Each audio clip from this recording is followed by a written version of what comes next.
Thank you. Hi, everybody. Today's presentation will be about human rights in special period. To be free, it's enough to want it. Thomas Paine. This expression best symbolizes the political and legal situation that currently prevails in Ukraine when millions of Ukrainians are fighting for their right to freedom, dignity, and independence in the face of Russian armed aggression against Ukraine. Human rights are the most important element of our life. So the difficulty of the issue is beyond doubt. I want to note at the outset that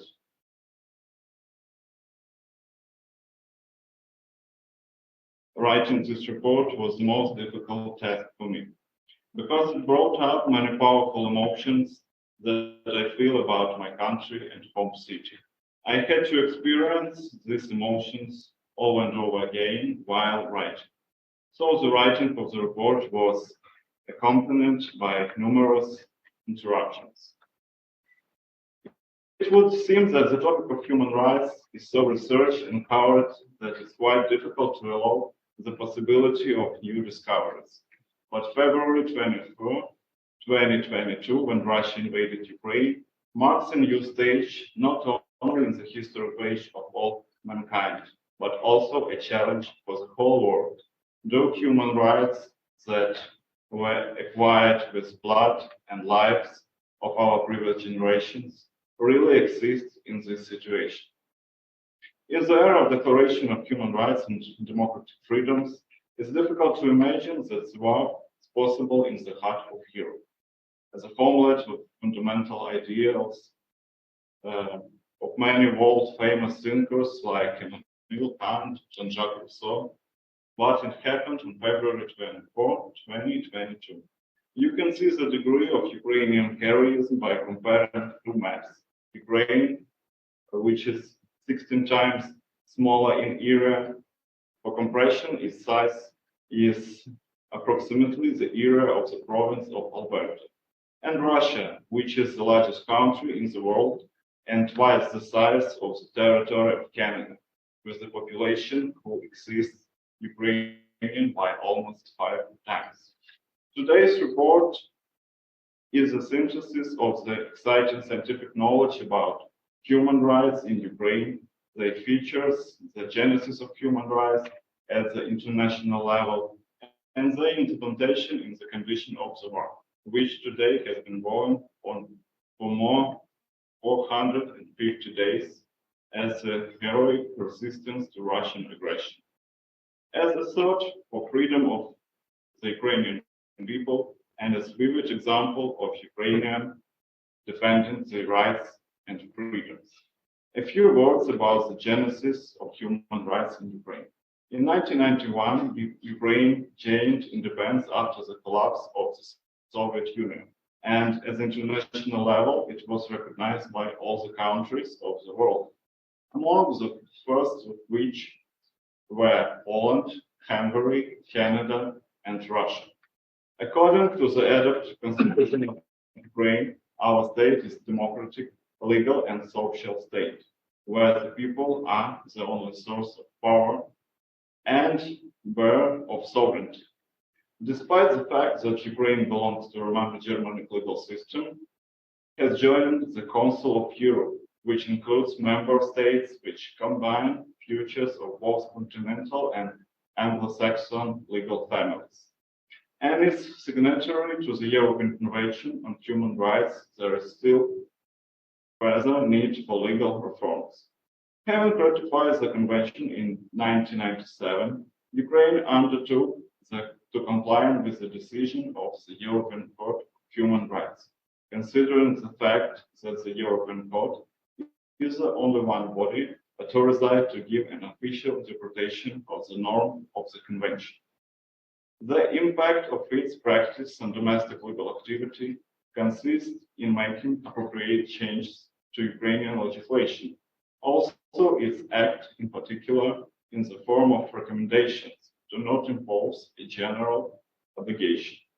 According to the Constitution of Ukraine, international treaties in force whose binding consent has been given by the parliament are part of the national legislation of Ukraine. Thus, the current system of legislation norm in the field of human rights protection in Ukraine consists of international agreements, in particular the Convention for the Protection of Human Rights and Fundamental Freedoms, the Universal Declaration of Human Rights, as well as individual international agreements ratified by international organizations, Constitution of Ukraine, decision and practice of the European Court of Human Rights, laws of Ukraine, domestic legislation, sub-legal regulatory acts, judicial practice of the Supreme Court of Ukraine, and official implementation of the Constitution of Ukraine by the Constitutional Court of Ukraine.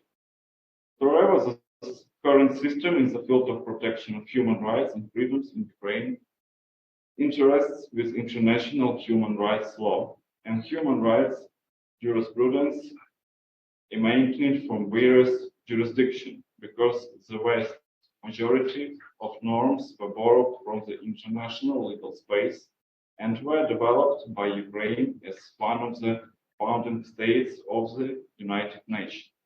However, it's during this period that the beginning of her participation in the creation of a new human rights system built on democratic and humanistic values and ideals. February 24 was a turning point for the whole world, which was obviously not ready for such a degree act of aggression in full-scale war.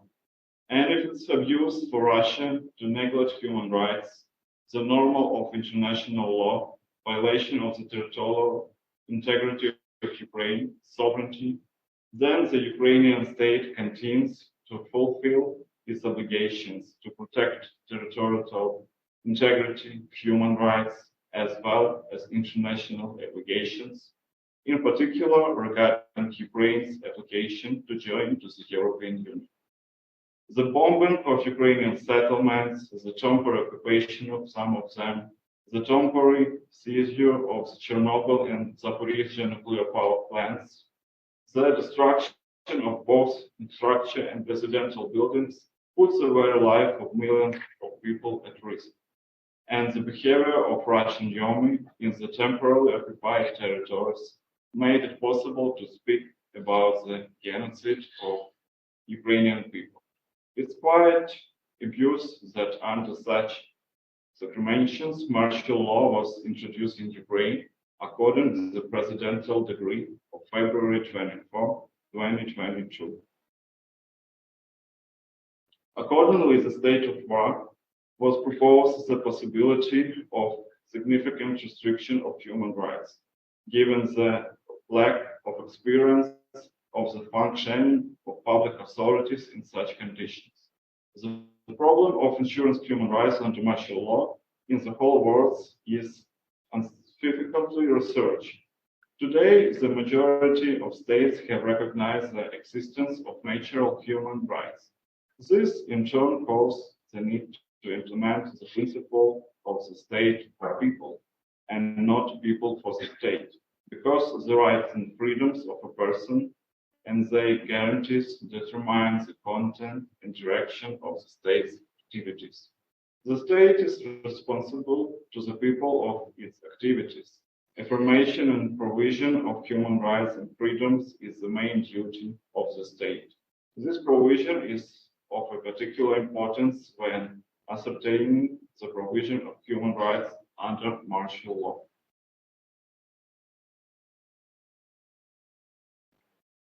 The closure of the topic of ensuring human rights under martial law requires the classification of many methodological provisions. First, human rights as the means that limit public power, preventing its obstructions.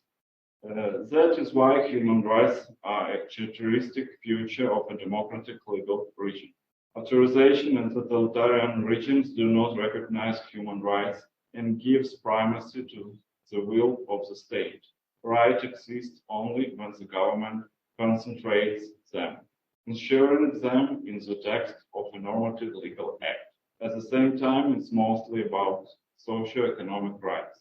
However, under an undemocratic regime, human rights are fully dependent on the will of state bodies. In the context of the subject of our research, the given provision makes it possible to establish that the international martial law in a state with a non-democratic legal regime doesn't significantly affect the state of ensuring human rights. Since they are not recognized as belonging to a person from birth, the recognition of certain rights doesn't significantly affect the state, which can at any moment refuse to accept them based on revolutionary experience.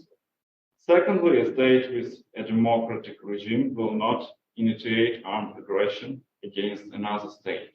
A war of aggression is characteristic of an undemocratic state, which, as state abuse, does not recognize human rights as such, even in the territory under this jurisdiction, not to mention the territory of another state, which it invades and occupies.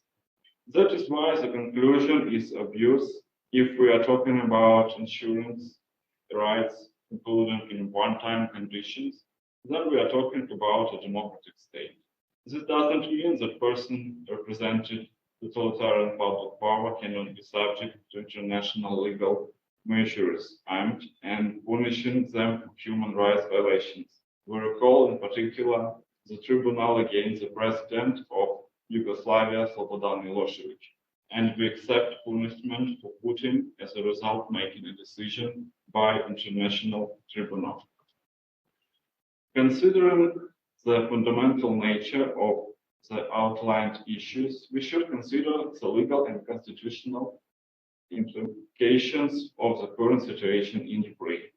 According to the Constitution of Ukraine, it's the state duty to ensure human rights.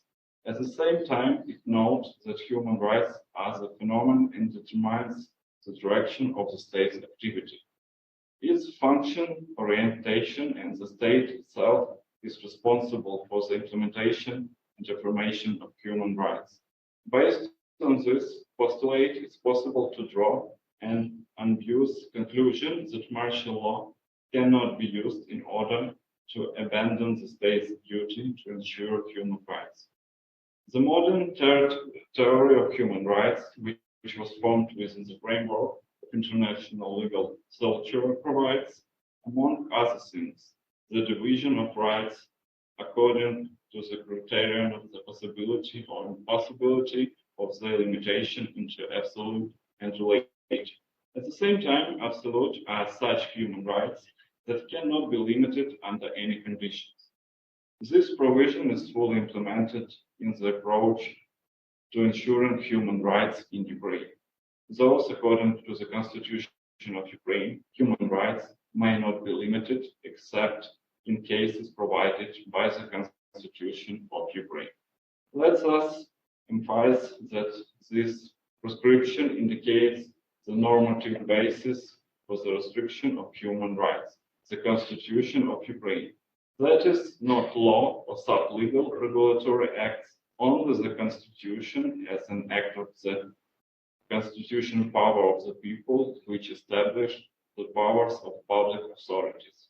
Based on the nature of the restriction of human rights, it seems that constitutional and legal mechanism of the restriction is foreign.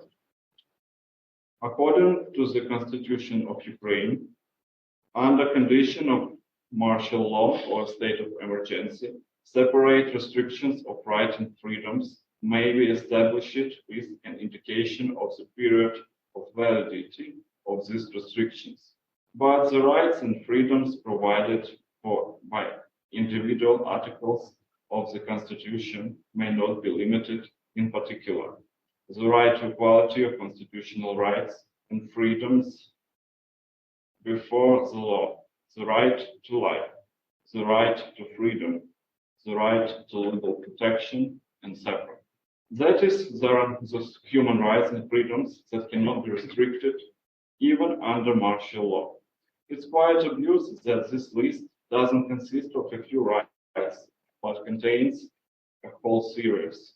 Since human rights have a fundamental character, rights represent such human possibilities that provide the basic needs of a person, without which a person loses his innocence. In society that perceives a person as the most important social value, the inner freedom and rights as a manifestation of his freedom. An imperative message is being formed to the state and its institution regarding the recognition, observance, and protection of the rights and freedoms of a person and citizen. Based on the legal nature of martial law, it's worth nothing that martial law is introduced to restore the condition under which people can effectively exercise their rights and freedoms. For example, in the law of Ukraine on the legal regime of martial law, it's written that the purpose of its adoption is to guarantee the rights and freedoms of a person and its citizen rights and legitimate interests of legal entities.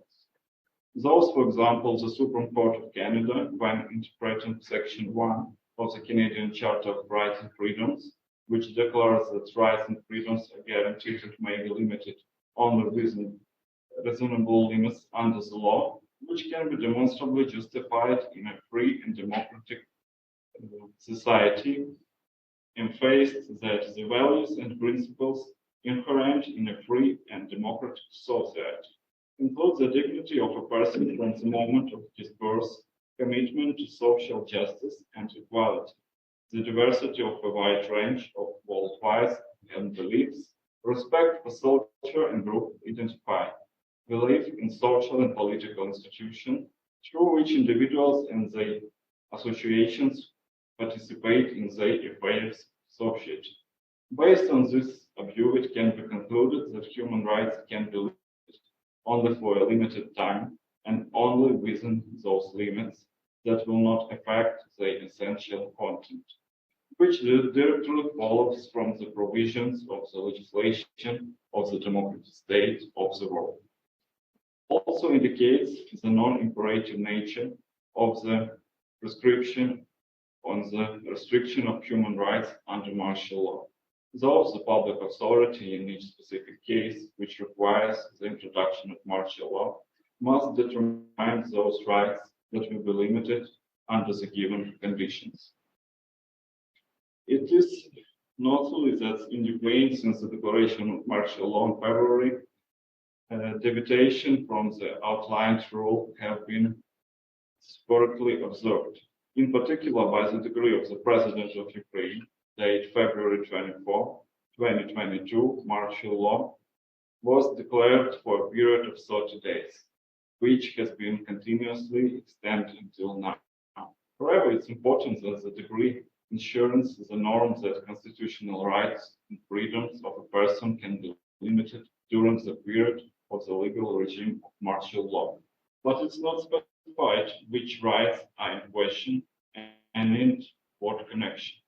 This norm contradicts the Constitution of Ukraine, which stipulates these certain human rights may be limited in the event of declaration of martial law, but only in cases established by law. The President's decree is not legislation, but a regulatory act of lower legal force under Ukrainian law. For example, the Constitution of Ukraine states that everyone who is legally present in the territory of Ukraine is granted freedom of movement, free choice of place of residence, the right to freely leave the territory of Ukraine, except for restriction established by law. Then, in compliance with the President's decree, on March 12, 2022, the Ukrainian government, the cabinet of ministers, by its decision made change to the rules for crossing the state border by citizens of Ukraine, and specified which categories of citizens have the right to leave Ukraine during the introduction of martial law, and which category are prohibited from leaving. In fact, according to the government's decision, only certain male citizens, such as disabled people, sailors, civil servants, deputies, men who have 3 or more children under the age of 18, were allowed to leave Ukraine. provided they have supporting travel documents. Meanwhile, other persons, in particular students, graduate students, scholars, being persons who are not subject to mobilization in Ukraine, still do not have the right to leave the country. Accordingly, other men between the ages of 18 and 60 are prohibited from leaving at all. Thus, the norm of the Constitution of Ukraine, which states that the rights and freedoms provided by the individual articles of the Constitution cannot be limited, even in conditions of martial law. In particular, the right to equality of constitutional rights and freedoms, equality before the law, is directly violated. After all, men are treated differently depending on their social status, type of occupation, etc. This is discrimination, and restrictions on the right to move are established only by a decree of the government, which must be formalized in the form of law that must be adopted by the parliament. 300 votes out of 450 are required. Statistical data on this matter are interesting. Since the beginning of the martial law, 12,000 men tried to leave Ukraine, several dozen of whom died while trying to cross the border. About 3,000 criminal cases were initiated for illegal attempts to leave Ukraine, including for illegal forgery of travel documents, which granted the right to leave Ukraine. And more than 500 people tried to bribe the border guard in order to leave Ukraine for the total amount of about 5 million Ukrainian money, which is approximately 200,000 Canadian dollars. All the facts of illegal attempts by the men to leave Ukraine can be characterized by many reasons. But the most important fact is that, according to the Ministry of Social Policy before the war, about 5 million men worked abroad, and the work outside Ukraine was the only source of income of their families. From this, it follows that millions of families were left without sources of livelihood in the conditions of the war. It's clear that there are good reasons for all decisions made under martial law, but it becomes obvious that society will be able to learn all the consequences and details only after the war. And let's remember Latin saying, "Victorious non judicant," winners are not judged. So we are waiting for Ukrainians' victory. At the same time, violation of human rights by aggression country deserve attention. Also, it's clear that the start of war against a democratic state in itself is a violation of human rights, but individual violations should be paid attention to in detail. So please attention by the slides in particular. According to the Ukrainian Parliament Commissioner of Human Rights, in the period from 24 February to October 2022, there were about 15,000 shellings by the Russian occupying forces in the territory of Ukraine, the main part of which happened in Donetsk, 4,000, Kharkiv, 3,000, and other regions. The Ukrainian Parliament Commissioner of Human Rights recorded 17,000 victims among the civilian population in the country from 24 February to October 2022, of which 6,000 were killed and 10,000 were injured. Approximately 9,000 victims, 4,000 dead, and 5,000 wounded were in Donetsk and Luhansk region. Respectively, in the territory controlled by Ukraine, 7,000 victims, and in the territory controlled by the armed forces of the Russian Federation and associated armed forces, 2,000 victims. In other regions of Ukraine, which were under the control of the government of Ukraine at the time of the loss, there were 8,000 victims. It's just a few parts of real terrible, including only official information, which one is subject of Ukrainian international investigators. This slide about Xenia, he is 8 years old. When he escaped war to Austria, he go to the church and try to take help from the God. This slide about my native city, the city of Kharkiv, in the first part when war just began. It was February and March 2022. This slide about people from Kharkiv who tried to escape the city by train. It was on March 2022. This slide about Kharkiv region after the occupation by Ukrainian soldiers. They found about 500 graves with pieces people and take all bodies for exhumation. It was in summer 2022. And this slide about the cemetery of Russian bombs in Kharkiv, in my native city, in summer 2022. And this picture about Ukrainian children who was deportation to Russia by Russian military. And also you can see what happened every time in Ukraine after massive air bombs attacked and strikes. This photo was made by NASA and you can find it in any international organization.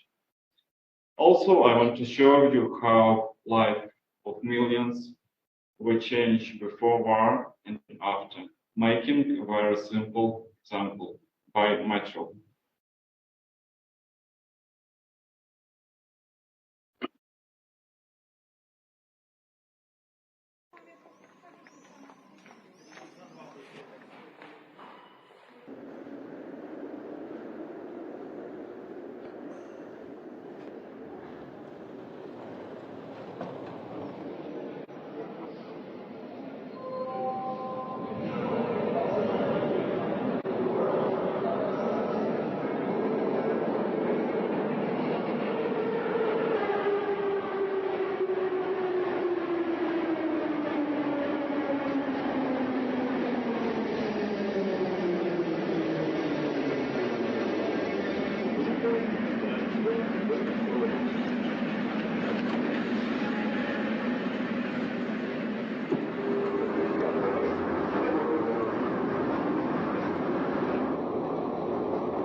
Also, I want to say that a lot of people still living in metro now, in Kharkiv, in Ukraine, because their houses are destroyed and they don't have place to live. And finally, as we know, the International Criminal Court ordered a warrant of arrest for Putin. Historic decision from which historical responsibility will begin. So, with Ukraine in our hearts, Ukraine will win. Any questions? Thank you for attention.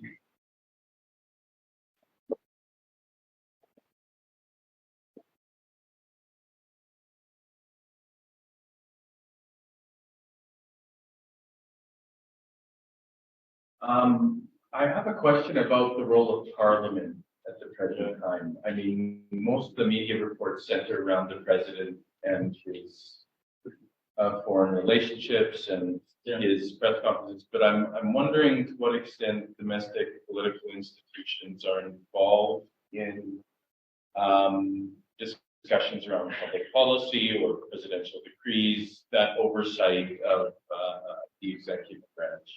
Thank you for answer.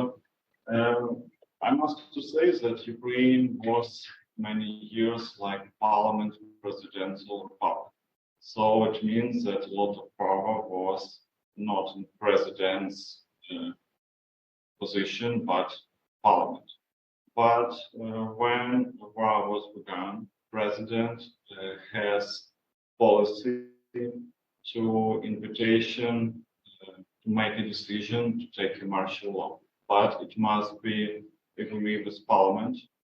2 and 3 of parliament members must vote to it. So when martial law is begin, the most power obtained by president of Ukraine.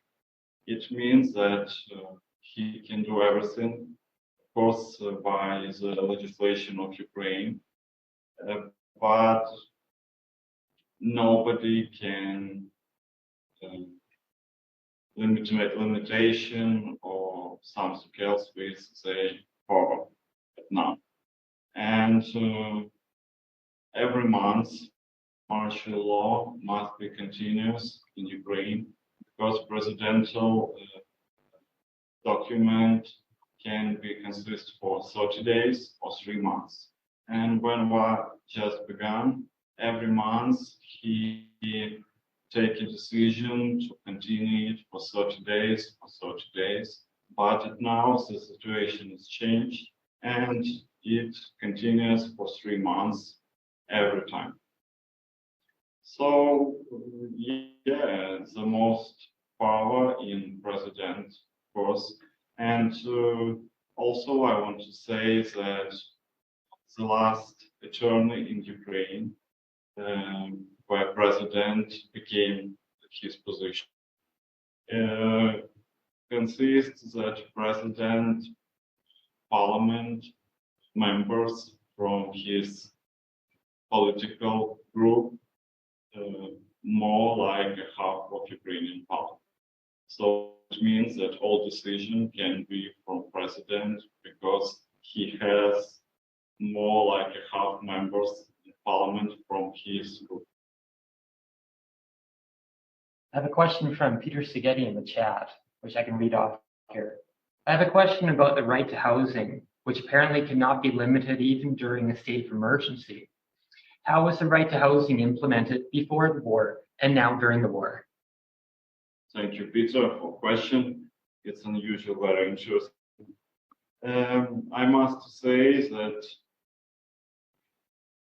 this right was before war like everywhere in international modern countries. So it means that people can choose every place to live or every place to stay in for period of how many they want. But now it's change, and it means that government of any regions, government of Ukraine can also take everything. It means apartments, it means cars and other things for were needed.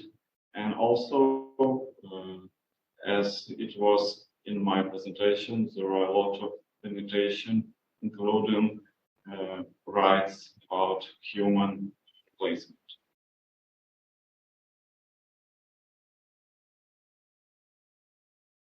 I think he is agreeing. Yeah. Yes. You know it. I have two questions, and I don't know if you've looked at this, but do you know how long it might take the International Criminal Court to conduct its trial or assessment with respect to the charges they've laid against Putin and others? And my second question is whether you're aware of anything that the United Nations do respecting enforcing rights or actions taken. Appreciate the challenges within that, but I don't know if you have any insight on those two areas. Okay, thank you for the question. At first, I'm not a specialist of international law, but as I know, international tribunal courts take a decision. So it means that if Putin will be in member countries, they must arrest him.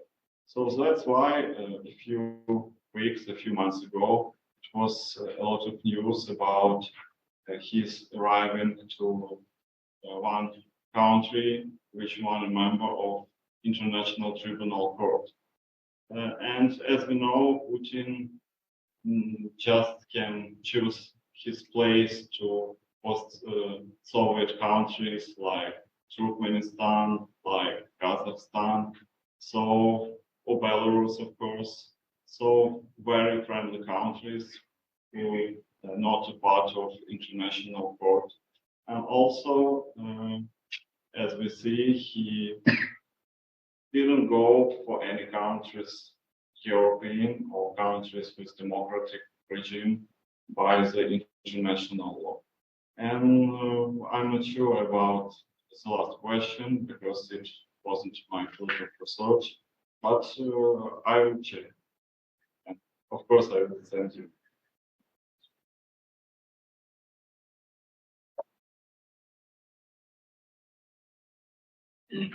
If the war continues for to the next Ukrainian election, is there any setting with martial law and how elections would be run? Yeah, thank you. It's very interesting question, of course, because after 1 year, it must be president of Germany in Ukraine and in Russian Federation too. But there is no martial law in Russia now, and it wasn't for all the time. And if we're speaking about Ukraine, martial law made impossible to make any attorneys. So when martial law is consistent in Ukraine, no attorneys can be happen, and it will be all delayed for next year.